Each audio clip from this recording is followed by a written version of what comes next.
सोचिए, राजनीति में उलटफेर, हार जीत, तमाम तरीके की चीजें, उतार चढ़ाव आपको देखने के लिए मिलेंगे। लेकिन वैचारिक मतभेद के साथ साथ आपकी आलोचना इतनी जमकर होगी कि आप अगर एक विशेष वर्ग से आते हैं तो आपका कर्मकांड से लेकर यहाँ पर उलूल जुलूल बकवास भी सुनी जाएगी। वहीं आप अगर दलित, एसटी, एससी, ओबीसी वर्ग से आते हैं तो आपको अपने संवैधानिक अधिकारों के लिए भी गालियां सुननी पड़ सकती है और इसका खामियाजा आपको बड़ा भुगतना भी पड़ सकता है। सोचिए, ये तस्वीर देखिए। इस तस्वीर में जो तीन महिलाएं आप देख रहे हैं, इन तीनों का नाम मैं आपको बताऊंगी। पहली प्रियंका भारती, दूसरी सारिका पासवान, तीसरी जो आपको नजर आ रही हैं वो है कंचना यादव। इन तीन महिलाओं ने संघियों की, खासकर मनुवादी विचारधारा के, सामंतवादी सोच रखने वाले और पितृसत्ता की नींव हिलाने वाले लोगों की नींदें उड़ा दी हैं। सोचिए, बिहार चुनाव में जिस तरीके से रिजल्ट आए वो किसी को उम्मीद नहीं थी। यहाँ पर किस तरीके से एजेंसियों का सहारा लेकर चुनाव जीतने का काम किया जाता है। जनता जिन पार्टियों को नकार रही है, सोचिए उन्हीं की सत्ता में बहुमत की सरकार बन रही है। सवाल तो पूछा जाएगा, हर बार पूछा जाएगा, लेकिन सबसे बड़ा सवाल है कि बहुजन समाज से आने वाले तमाम लोगों को संघी विचारधारा के लोग गाली क्यों देने लगते हैं। प्रियंका भारती को जिस तरीके से सोशल मीडिया पर उनकी लिंचिंग करने की कोशिश की जा रही है, असल में ये प्रियंका भारती की नहीं, ये बहुजन समाज के सम्मान के साथ खेला जा रहा है। बहुजन समाज को ललकारने की कोशिश की जा रही है कि अगर आप अपने संवैधानिक मूल्यों की बात करेंगे, संवैधानिक अधिकारों की बात करेंगे तो आपको गालियां सुननी पड़ेंगी, आपके ऊपर हमले भी हो सकते हैं और आपको बोलने का अधिकार तो बिल्कुल भी नहीं। अरे, जो संविधान में हमें अधिकार मिला है, हम तो उसकी वाजिब हिस्सेदारी का तो सवाल पूछेंगे ना। सोचिए, संघी विचारधारा के लोग कह रहे हैं कि इन दो प्रवक्ताओं ने आरजेडी का बंटाधार कर दिया। अरे, जो आरजेडी के इर्द गिर्द तमाम संघी विचारधारा के जो जंजीरों का एक गिरोह बनाकर बैठे हैं, इस पर बात नहीं करोगे, इस पर बहस नहीं करोगे। कैसे सत्ताधारी लोग बहुमत की सरकार बनाते हैं, कैसे एजेंसियों का सहारा लेकर चुनाव जीता जाता है, कैसे इवेंट मैनेजमेंट के नाम पर आपको दिखाया कुछ और जाता है और जनता को पकड़ाया कुछ और जाता है। 10,000 भले ही महिलाओं के खाते में आ गए हो, लेकिन बीजेपी 80 करोड़ लोगों को 5 किलो राशन दे रही है, इसको आप तरक्की बोलेंगे? रोजगार मांगने पर लाठियां चार्ज होती हैं, इसको आप तरक्की बोलेंगे? सोचिए, बीजेपी से अगर आप सवाल पूछेंगे या बीजेपी के किसी भी नेता से आप सवाल पूछेंगे, मनुवादी लोग, अब खासकर सवर्ण समाज के लोग आपको गाली देंगे। सुबह से प्रियंका भारती को लेकर, कंचना यादव को लेकर तमाम तरीके के जाति सूचक गालियां दी जा रही है, जातिवादी शब्द बोले जा रहे हैं और कहा जा रहा है कि ऐसी महिलाओं ने आरजेडी का बंटाधार कर दिया। असल में पार्टी तो आती जाती रहती है सत्ता में, हमारी असली लड़ाई वैचारिक विचारों की है, वैचारिक मतभेदों की है। और सोचिए, जो हमारे संवैधानिक अधिकार हमें नहीं देते हैं, बहुजन महिलाओं को अच्छे से आता है हलक में हाथ डालकर अपने संविधान लेने का। तो प्रियंका भारती की आलोचना नहीं, ये उन तमाम चीज़ों की आलोचना हो रही है जो बाबा साहब ने महिलाओं को विशेष अधिकार संविधान में दिए हैं। नितिन मेश्राम नाम के जो एडवोकेट है सुप्रीम कोर्ट में, वो लिखते हैं, तेजस्वी यादव की पार्टी आरजेडी को भी जीत मिली है, हार जीत लगी रहती है, उसमें इन तीन महिलाओं का बड़ा योगदान रहा। वरना बाकी पार्टियों पर जिन्हें एनडीए ने, आरजेडी ने जीता है, उन जीत पर मार्जिन देखने से पता चलता है आरजेडी को इन तीनों के बगैर कम सीटें मिली हैं।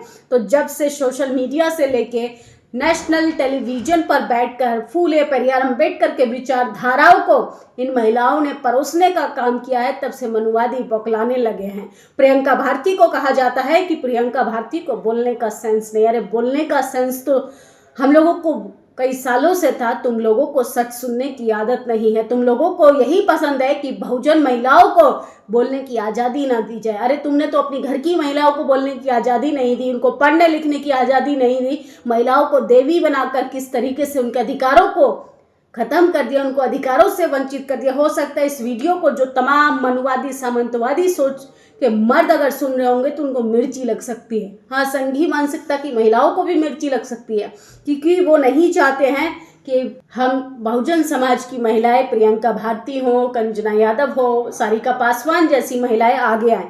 रूबी का लियाकत के चिल्लाने का चरित्र देखिए। गोदी मीडिया बोल देने पर मिर्ची तो संभावना एम्पलीफायर से आवाज़ अपना बढ़ाकर प्रियंका भारती का आवाज़ दबाकर टीवी पर जनता के सामने रोब झाड़ती हुई।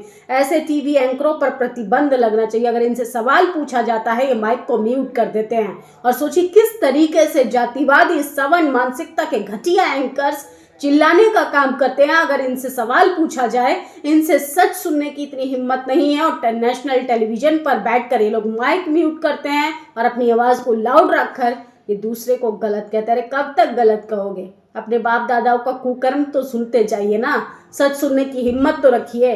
प्रियंका भारती, सारिका पासवान, कंचना यादव ने इस चुनाव में बहुत बेहतरीन प्रदर्शन किया। ऐसी मजबूत महिलाएं जो जमदार तरीके से राजनीति कर सके, ऐसी महात्मा फूले, पेरियार अंबेडकर, साहू महाराज और मान्यवर काशीराम का सपना रहा है। इसलिए इन तीनों महिलाओं को बहुत बहुत बधाई। अभी तो अंगड़ाई है, आगे बहुत लड़ाई। कंचना यादव का भी ये सोशल मीडिया पर ट्वीट वायरल हो रहा है और प्रियंका भारती का ये बयान सुनिए।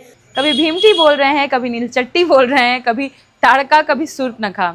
पता है आपको, जब आप मुझे भीमटी बोलते हैं मजबूत महसूस होता है, क्योंकि भीम का नाम गूंज रहा होता है। जब आप नीलचट्टी बोलते हैं, मुझे वो नीला रंग याद आता है जो 5000 सालों से हमारे शरीर पर आपने बरपाया है, तो मजबूती महसूस होती है। आप 3 महिलाओं को टारगेट कर रहे हैं, मुझे कर रहे हैं, कंचना यादव जी को कर रहे हैं, सारिका पासवान जी को कर रहे हैं। ये वो 3 बहुजन मजबूत सशक्त महिलाएं हैं जिनको हमारी पार्टी ने आवाज़ बनाया, समाज की आवाज़, और हमारे आवाज़ के माध्यम से बहुजन समाज राष्ट्र के पटल तक पहुंच पाया। आप मेरे से मेरी आवाज़ कैसे छीन लेंगे? मुझसे मेरा समाज कैसे छीन लेंगे? मुझसे मेरी पार्टी कैसे छीन लेंगे? बहुत प्रधानमंत्री हुए इस देश में, लेकिन कोई भी हुआ ना, बाबा साहब प्रधानमंत्री नहीं बन पाए, लेकिन कोई भी हुआ, सब बाबा साहब के सामने सर झुकाकर ही निकलते हैं। उसी संविधान की शपथ खाते हैं जो बाबा साहब ने लिखा था।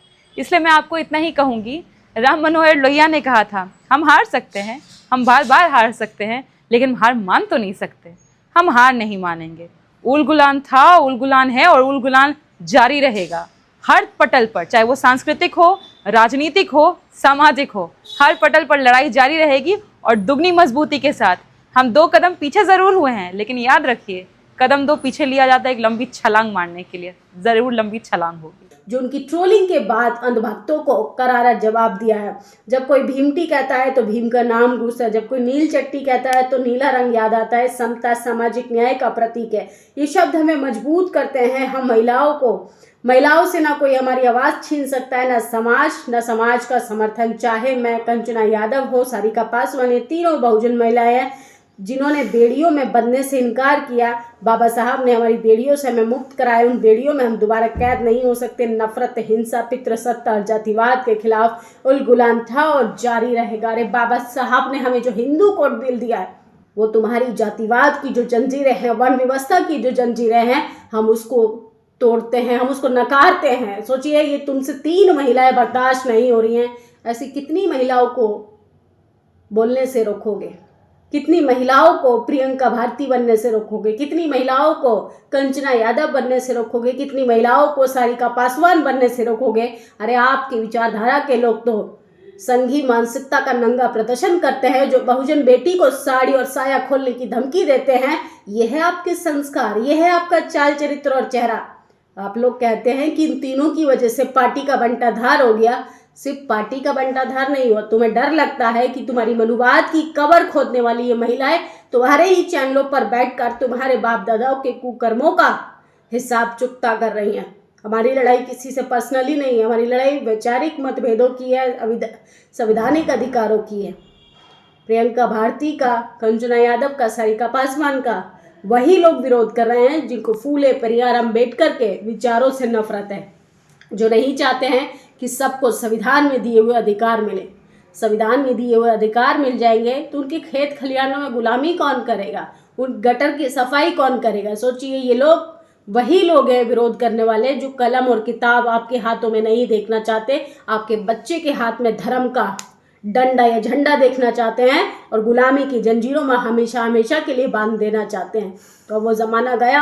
अब प्रियंका भारती हर घर में पैदा होंगी और सोचिए, फिर मनुवाद को जमकर मुंह तोड़ जवाब देंगी।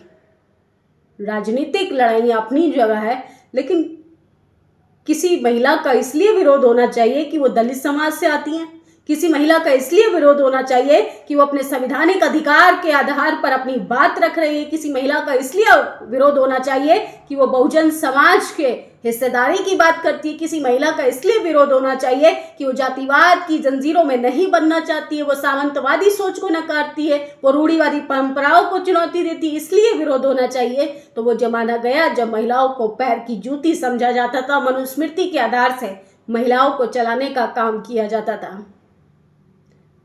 आप लोग इस वीडियो पर क्या प्रतिक्रिया, आप लोग इस वीडियो के बारे में क्या सोचते हैं, अपनी राय जरूर दीजिएगा। शुक्रिया। दस्तक की आपसे गुजारिश है कि अगर इसको बचाना चाहते हैं तो नेशनल दस्तक को सब्सक्राइब करने के लिए रेड कलर के सब्सक्राइब बटन को दबाएं, फिर बेल आइकन की घंटी दबाएं। नेशनल दस्तक को बचाने के लिए बहुत जरूरी है कि हर खबर को शेयर करें, लाइक करें, कमेंट जरूर करें।